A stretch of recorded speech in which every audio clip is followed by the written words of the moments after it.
నమస్కారం అండి. అన్న గబ్బర్ సింగ్ టీమ్ కి పవన్ కళ్యాణ్ గారు 5 లక్షలు సహాయం చేయడం జరిగింది. సో దానికోసం మీరు ఏం చెప్పాలి? ఫస్ట్ ఆఫ్ ఆల్ నేను మొన్న జరిగిన ఇంటర్వ్యూల గురించి చెప్పదలుచుకున్నానండి. ఎవరో ఇంటర్వ్యూ చేశారు, పాపాత్ములు అంటున్నారు, అది ఇది అంటున్నారు అని చెప్పేసి. అయ్యా, పాపాత్ములు పుణ్యాత్ములు అనే దాన్ని మించి పవన్ కళ్యాణ్ గారి బ్రతుకుంది.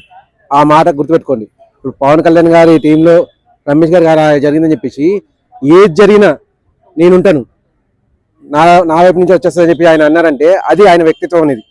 పవన్ కళ్యాణ్ గారు రాజకీయ పరంగానే తన సొంత డబ్బును ఉపయోగించేసి ఫ్రీగా పనులు చేపిస్తున్నారు. రాజకీయ పరంగా తన కేంద్రం నుంచి కానీ రాష్ట్ర ఖజానా నుంచి కానీ తీసుకోవాలి. అటువంటి తీసుకోకుండా తను సొంతంగా పెడుతున్నప్పుడు ఎవరైతే ఇప్పుడు పాపాత్ములు అని చెప్పేసి అన్నారో అదిగో మాట్లాడిన వాళ్ళందరూ పాపాత్ములు. ఇప్పుడు ఒక టీము అనేది పవన్ కళ్యాణ్ గారు అయితే ఇప్పుడు చచ్చిపోతారు వీళ్ళు. ఆయన కాస్త ఆలస్యంగా స్పందించారు అంతే. ఎందుకంటే ఆయన మొన్నటిదాకా శస్త్రచికిత్స అని చెప్పి చేయించుకున్నారు. ఆయన బాధలో ఆయన ఉన్నారు. తన దగ్గరికి వెళ్ళడం కాస్త లేట్ అయింది అంతే. తను మొత్తం ఖర్చుపోతే తను తీసుకుంటున్నారు చూడండి, అది వ్యక్తిత్వం అంటే. భారతదేశం మొత్తం కోరుకుంటున్న ఒకే ఒక వ్యక్తి రాజకీయంలో అది పవన్ కళ్యాణ్ గారు. ఇంత ముందుకు మోడీ, యోగి అని చెప్పి పేర్లు వినిపించేది. ఇప్పుడు మెయిన్ నెంబర్ 1 ప్లేస్ అనేది పవన్ కళ్యాణ్ గారు మాత్రమే. పొరపాటున ఆయన గురించి తప్పు మాట్లాడాలనుకుంటే ముందు మీ ఇంట్లో తల్లిదండ్రులను తప్పనుకోండి. వాళ్ళు చేసిన తప్పుల కంటే కూడా ఈయన తప్పులు అనేవి చాలా తక్కువ ఉంటాయి.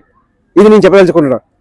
దేవుడి తర్వాత దేవుడు లాంటి వాడు ఉన్నాడంటే పవన్ కళ్యాణ్, అది గుర్తుపెట్టుకోండి.